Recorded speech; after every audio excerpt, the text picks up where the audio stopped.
രാജ്യത്തെ അറിയപ്പെടുന്ന രാഷ്ട്രീയ തന്ത്രജ്ഞൻ പ്രശാന്ത് കിഷോറിന്റെ ജൻ സൂരജ് പാർട്ടി ബീഹാർ നിയമസഭാ തെരഞ്ഞെടുപ്പിൽ അത്ഭുതങ്ങൾ പ്രവർത്തിക്കുമോ എന്നായിരുന്നു രാഷ്ട്രീയ കേന്ദ്രങ്ങൾ ഉറ്റുനോക്കിയിരുന്നത്.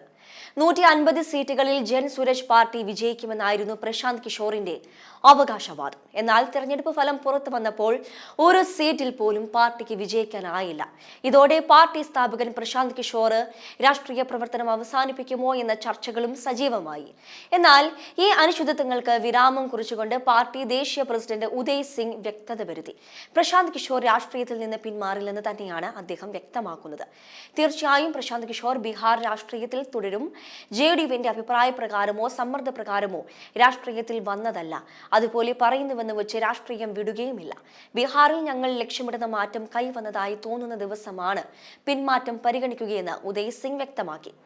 ബീഹാറിലെ NDA വിജയത്തിന് പ്രധാന കാരണമായി നിതീഷ് കുമാർ സർക്കാരിന്റെ സ്ത്രീകൾക്കുള്ള ധനസഹായ പദ്ധതികളെയാണ് അദ്ദേഹം ചൂണ്ടിക്കാട്ടിയത്.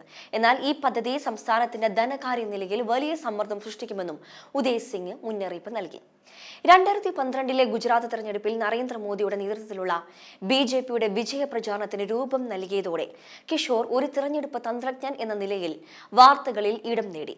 അക്കാലത്ത് തിരഞ്ഞെടുപ്പുകൾക്കുള്ള രാഷ്ട്രീയ കൺസൾട്ടൻസി അത്ര സാധാരണമായിരുന്നില്ല.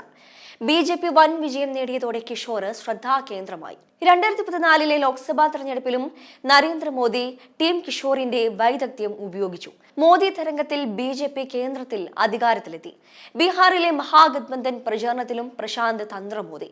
നിതീഷ് കുമാർ ലാലു യാദവ് സഖ്യം മിന്നുന്ന വിജയം നേടിയപ്പോൾ അദ്ദേഹം വീണ്ടും താരമായി.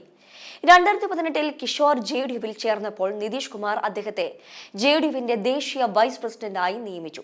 2019 ലോക്സഭാ തെരഞ്ഞെടുപ്പിൽ JDU BJPയുമായി സഖ്യമുണ്ടാക്കി 16 സീറ്റുകൾ നേടി.